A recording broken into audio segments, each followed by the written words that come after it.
Hello, everybody. Welcome back to Clarity in Commerce. This is the interview series brought to you by the Mars Agency, where we have candid conversations about game-changing trends in commerce marketing with some of the talented, forward-thinking professionals that we have the pleasure of working with on a regular basis as our clients and our partners. Our topic today is connecting the dots between shopper marketing and commerce marketing. And our guest is somebody who's been doing a lot of that lately. Bob Waibel is Senior Director of Commerce Marketing for ConAgra Brands, where he has guided shopper marketing activity for more than 15 years. He's got a long and illustrious career in CPG that also includes tenures at Anheuser-Busch and Coca-Cola, as well as a couple of other brand organizations, and also a little bit of time on the agency side of things. Bob's also a well-known thought leader and a regular speaker at industry events. And I hope he doesn't mind me bringing this up, but next month he's going to be inducted into the Path to Purchase Institute Hall of Fame. So Bob, thanks so much for being here today. Congratulations on that well-deserved recognition. Thank you very much, Peter. It's great to be here. I appreciate you having me on. And it's a humbling honor that I was surprised about and very excited for it. So thank you. Okay, so if you're ready, we'll just jump right into things. Sounds great. Okay, so as I said, your title used to be shopper marketing. Now it's commerce marketing. So can you talk a little bit about how your roles, your responsibilities changed accordingly with the title change? Yeah, sure. So we made the change about maybe 3 years ago, I think, from shopper marketing, a shopper marketing team to commerce marketing. And really the change was not so much a big change in the scope of what our team was doing, but it really better reflected where we saw the industry's been heading, right? Our goal as a team, we say this all the time, our purpose is really to make every moment shoppable. And so as we work with our retailer partners to make sure that our brands are showing up closest to purchase, both online and in store, and with the right message at the right time to the right audience, we just felt that with all the change that was happening in the retail space, commerce marketing really better reflected what it is our team does.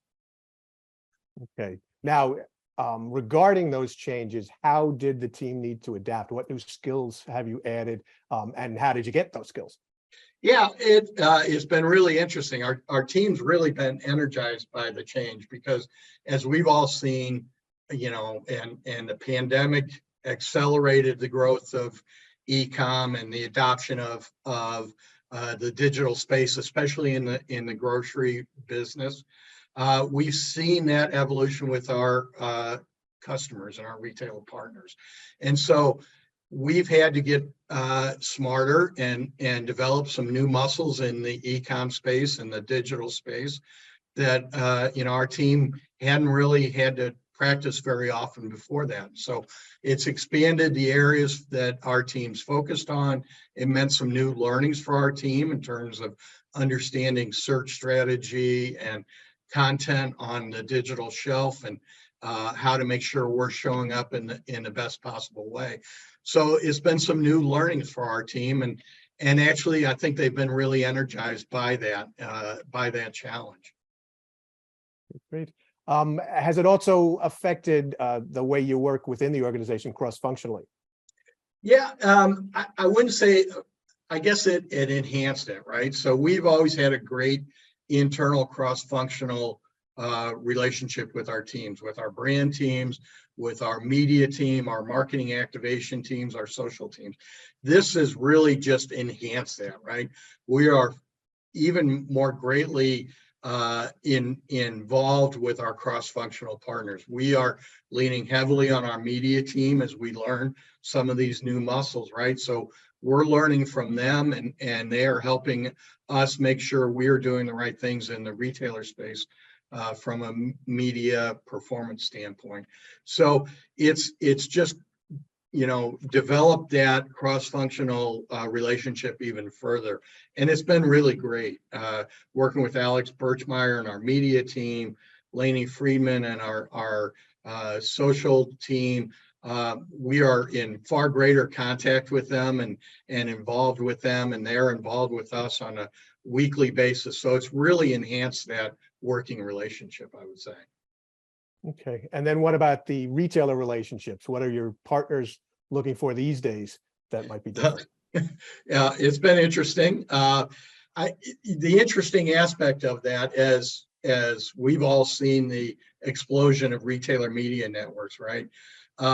There's a wide range of development of that with our customers, as you would expect, right? There are some of our customers, some of our larger customers who've been involved in this space for a while, and it's a little more developed with them, and so there's a little more experience there. And then we have other retailers where they are just starting it. So there's a wide range of involvement with our retailers in this space, and it's been interesting to see that. We are far more greatly involved with some of those more developed retailers in this space, where we are able to get in there and work with them on performance metrics and measurement, and how are we performing and how are we optimizing our investment. And then with those retailers who are just getting into this, we're able to help be a strategic partner with them and talk to them about some of the best practices that we've seen, and really help them set themselves up for success as they develop their retailer media networks. So it's a wide range of experience in it, and it's been pretty interesting. I will add that the other piece that I'm starting to see in all of our interactions with our retailer partners is, I think there was an expectation a couple of years ago of kind of build it and they will come, right? And there was a certain amount of, hey, we're doing this and here's the investment we expect. What we've seen develop with those retailer media networks and those retail partners is a better understanding of, hey, we all are in this together, and we have to understand performance. We have to understand how our investments are performing and paying back for all of us, so that we can better justify investments in these spaces. So we're starting to see more of a performance as a media network with those retail partners, and the understanding of what that means is, show us that it works, and that allows us to justify our investments in those retailer media networks. Certainly a greater understanding of what the brands need and willingness to work toward Absolutely. It's been an interesting development. Okay, now with all of the emerging tools that you've got, and the new channels that require resources and specifically require funding, how do you strike the right balance between the new stuff and that core shopper marketing activity that is still so important? Yeah, it's an interesting challenge, right? It's more opportunity, but certainly the investment pie that we have is not necessarily getting bigger, right? So we have to figure it out, and we're really, I think the starting point for us is really making sure we're meeting that shopper and consumers' needs, and then it's about utilizing the right tools and tactics to do that. It's especially important for my team, who deals with omni-channel customers, right? To make sure that we're looking at holistic opportunities. So as those customers expand into the digital space and the e-com space, we need to make sure that we're driving our business and our customers' business across all those avenues of commerce that our customers and our shoppers engage in. Like I said before, my team's purpose is really to make every moment shoppable for our brands. And so as we work with our retail partners, we have to look across the whole spectrum to be able to do that. And then it's, pulling the right levers at the right time to be able to do that. And that's how we have to look at the business and the investments we make. Okay. And so then how do you make sure that you're connecting the dots across all of those shoppable moments with your partners? Yeah, it's a real partnership with our retail partners, right? I've got a fantastic and really talented team of commerce marketing folks who do a great job of making sure we are aligned with our customers on what their priorities are and what their key strategies and objectives are and what are ours. And then it's making sure that our activations are aligned and delivering against both of those mutual goals, right? So it's we have to understand what's important to them, and then conversely, they make sure they understand what's important to us, and then finding those commonalities where we can, 1+1 = 3, and we're able to drive the business together. But it really takes a partnership to do that, and our team does a great job of working with our retail partners to make sure we're doing that. Okay. Now you've talked about the growing need for performance measurement and the growing understanding of that need for performance measurement. How do you do it, given all of the complexity involved here? That's the biggest challenge in shopper marketing, right? It has been for quite a while. I know, Peter, we've been in conversations before where I talk a lot about measurement at industry events. It's hard. It's been hard in the shopper marketing space for a long time to get really meaningful, accurate measurement of the returns on shopper marketing. How do we disaggregate all the other marketplace influences that are happening where we can get down to what is shopper marketing doing and what are those returns? And now you add in retailer media networks, right? And it gets even more complicated. We work hard at holistic measurements across e-com and brick and mortar.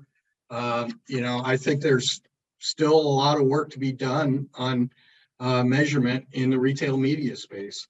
I think, as others in the industry are saying too, there's a need for some standardization of measurement across retailer media networks, and what that measurement looks like, what the methodologies are. So there's still a real work in progress. And I think, one of the things that we're learning is that there's no one answer to it. We use a couple of different inputs for measuring our commerce marketing activations.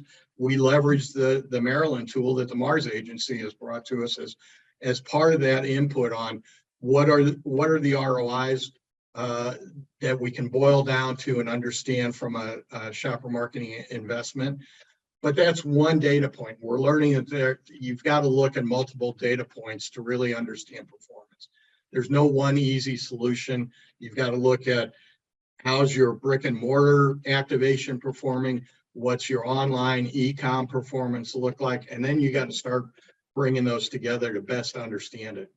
It's still a work in progress. We're not there, but we're getting better at finding all the right elements to piece together the right story.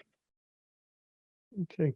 Now you've talked about a lot of things here, but any recent programs that you've run that might illustrate the concept you've been talking about and how you can bring them to life? Yeah, that's I knew you'd ask me this, and that's a tough one to pull examples. We like I said, I've got a great commerce marketing team that does great work across all our customers, so it's really hard to pull a couple, but I will, in the interest of answering the question, try and give a couple of examples. Part of ConAgra brand's success over the last few years has been our ability to innovate in the grocery space and the CPG space. That's really a big pillar of our success. And because of our marketing approach, we are very much about targeting out, getting very targeted with our messaging, like I said, to the right people at the right time with the right message. And so we're not flipping on TV ads to communicate our innovation. So commerce marketing team plays a very critical role in driving that. I'll give an example. Our Kroger team, support of our Bird's Eye Voila pour and bake line that came out this past fall is a really good example. They use targeted on-site ads, off-site display ads, paid and social influencers, paid search, and then they activated it in store with point of sale and coupon offers, and combined all of that over the introductory period to really drive awareness of the line, awareness of the products, and then drive trial on it. I think it's a great example of a really holistic approach to driving awareness and trial on our innovation. we've got a lot of examples like that across a lot of customers. We do, 400 to 600 programs across all of our customers in a year. So it's tough to pull one, but that's a great example of a really holistic approach that our team's taking. That wraps up this episode of Clarity in Commerce. On behalf of everybody here at the Mars Agency, I just want to thank Bob Waibel for being with us and giving us all of the great insights today. Thank you so much, Bob. Thank you very much, Peter. I enjoyed the time together. Also want to point out, Path to Purchase Institute always makes sure to note that their Hall of Fame isn't one of those put the inductee out to pasture kind of awards. So we're expecting to see it here a lot more from you in the future too, Bob. Well, that's really good to know, Peter, because I feel a lot better about it then. Thank you very much. Also want to thank everybody out there for joining us. We know your time is valuable. You got a lot to do. So we appreciate you giving us some of that time. We hope you're leaving with some actionable insights you might be able to use to make your jobs a little easier and your work a little more productive. If you need more information about connected commerce and building a best-in-class organization, please visit the marsagency.com website, where we've got a lot of information that might help you get there. Also hope to see you back here in a couple of weeks for the next Clarity in Commerce. Thanks and have a great day.